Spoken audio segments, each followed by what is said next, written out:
বিজেপির গোষ্ঠীদ্বন্দ্ব প্রকাশ্যে, উত্তপ্ত মেমারি। সিসিটিভি ফুটেজ প্রকাশের দাবি জোরালো। পূর্ব বর্ধমানের মেমারিতে বিজেপির অভ্যন্তরীণ গোষ্ঠীদ্বন্দ্ব এবার প্রকাশ্যে চলে এসেছে। গতকাল বিজেপির একাংশের কর্মী সমর্থকরা বিধায়ক মানব গুহর কার্যালয়ের সামনে বিক্ষোভে সামিল হন। বিক্ষোভ চলাকালীন দুই পক্ষের মধ্যে তীব্র বাকবিতণ্ডা, গালিগালাজ এবং হাতাহাতির ঘটনা ঘটে। পরে বিধায়ক কার্যালয়ের ভেতরে ভাঙচুরের ঘটনাও সামনে আসে। ঘটনাস্থলে উপস্থিত সংবাদ মাধ্যম যখন পুরো পরিস্থিতির ভিডিও ধারণ করেছিল, তখন উত্তেজিত কয়েকজন কর্মী সংবাদ মাধ্যমের কাজও বাধা দেওয়ার অভিযোগ ওঠে। কি হয়েছে বলো? কেন করব না? কেন করব না বলো? না কেন করব না বলো? কেন করব না? ভিডিও কেন করব না? ভিডিও কেন করব না? জানা গিয়েছে, বিজেপির বর্ষিয়ান নেতা ভীষ্মদেব ভট্টাচার্যের নেতৃত্বে আগামী 6 জুলাই শ্যামা প্রসাদ মুখার্জির জন্মবার্ষিকী উপলক্ষে মেমারিতে একটি অনুষ্ঠানের আয়োজন করা হয়। একই দিনে বিধায়ক মানব গুহর পক্ষ থেকেও পৃথক একটি অনুষ্ঠানের আয়োজন করা হয়। এরপর বিধায়ক মানব গুহ তার ফেসবুক পোস্টে ভীষ্মদেব ভট্টাচার্যকে উদ্দেশ্য করে কিছু মন্তব্য করেন, যেখানে বুড়ো বয়সে ভীমরতি কথাটি উল্লেখ করেছিল বলে অভিযোগ। সেই পোস্টকে কেন্দ্র করেই ভীষ্মদেব ভট্টাচার্যের সমর্থকরা বিধায়ক কার্যালয়ের সামনে বিক্ষোভে সামিল হন। ফেসবুকেতে বিশ্বনাথ ভট্টাচার্যকে অপমান করা হলো, কার স্বার্থে মেলে জবাব দাও। এই বর্ষিয়ান নেতাকে অপমান করা হলো, কার স্বার্থে মেলে জবাব দাও।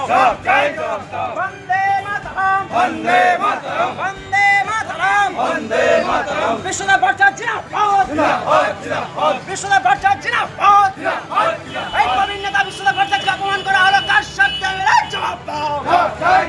এই মেমারি ভূমিপুত্র বিশ্বনাথ ভট্টাচার্যকে অপমান করা হলো, কার স্বার্থে মেলে জবাব দাও।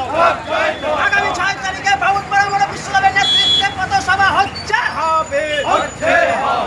এরপর পরিস্থিতি উত্তপ্ত হয়ে ওঠে এবং দুই পক্ষের মধ্যে সংঘর্ষের ঘটনা ঘটে। পরবর্তীতে বিধায়ক কার্যালয়ের ভেতরে ভাঙচুরের ছবি সামনে আসে, তবে কারা এই ভাঙচুর চালিয়েছে তা এখনো স্পষ্ট নয়। ঘটনাস্থলে সিসিটিভি ফুটেজ প্রকাশ্যে আনা হলে প্রকৃত দোষীদের চিহ্নিত করা সম্ভব হবে বলে মনে করছেন অনেকেই। তাই নিরপেক্ষ তদন্তের স্বার্থে সিসিটিভি ফুটেজ প্রকাশ করার দাবি উঠেছে। ঘটনার পর কার্যালয়ের ভেতরে দেশের প্রধানমন্ত্রী নরেন্দ্র মোদীর একটি ছেঁড়া পোস্টারও দেখা যায়। এই ঘটনাকে ঘিরে রাজনৈতিক মহলে নতুন করে বিতর্কের সৃষ্টি হয়েছে এবং অনেকে একে নোংরা রাজনৈতিক সংস্কৃতির উদাহরণ বলে মন্তব্য করেছেন। এদিকে এই ঘটনায় 12 জনের নামে লিখিত অভিযোগ দায়ের হয়েছে। অভিযোগের ভিত্তিতে মেমারি থানার পুলিশ 3 জনকে গ্রেপ্তার করেছে। আজ ধৃতদের বর্ধমান আদালতে পেশ করা হয়েছে। কিন্তু আমাকে পরিকল্পিতভাবে বিধায়ক এবং বিধায়কের যে লোক তারা পরিকল্পিতভাবে অ্যারেস্ট করিয়েছে। কেন করলো? ভাঙচুরের অভিযোগ উঠছে তো? কোনো ভাঙচুর হয়নি, ঘটনা আমি জড়িত ছিলাম না।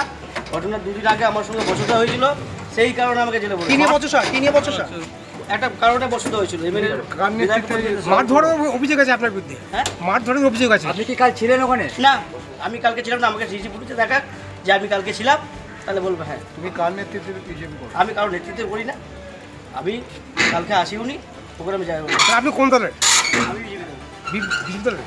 কার নেতৃত্বে আপনি? আমি কারোর নেতৃত্বে না, আমি বিজেপি করি। আমি একসময় সুবিন্দ্রবাবু অনুভূমি করতাম, আমাকে বিনা পরিকল্পিতভাবে কালকে অ্যারেস্ট করিয়েছে। চক্রান্ত এদিকে রয়েছে। হ্যাঁ, পুরো চক্রান্ত। আগামী দিনে হিসেব হবে।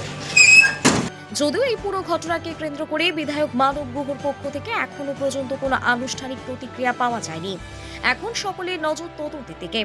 সিসিটিভি ফুটেজ প্রকাশে নিয়ে প্রকৃত সত্য সামনে আনা হোক এবং দোষীদের বিরুদ্ধে আইনানুগ ব্যবস্থা নেওয়া হোক, এটাই সাধারণ মানুষের দাবি।